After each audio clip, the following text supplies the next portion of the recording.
Notre Dieu, notre Père, permets que nous puissions, chacun de nous puisse emprunter cette prière de ton serviteur David, qui s'adressait à lui-même. Mon âme bénit l'Éternel, et tout ce qui est en moi bénisse son saint nom. Et n'oublie aucun de ses bienfaits. Et le bienfait principal de ta part pour l'ensemble de l'humanité, c'est ta venue sur la terre pour nous récupérer.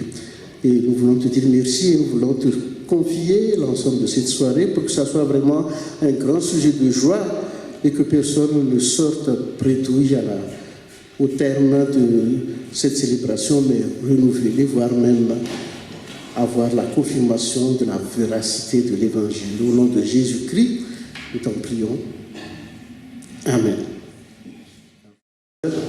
Donc, je réitère la salutation à vous tous au nom de Jésus et bienvenue nous accompagner dans cette soirée de louange et pour la célébration de Noël en 2022.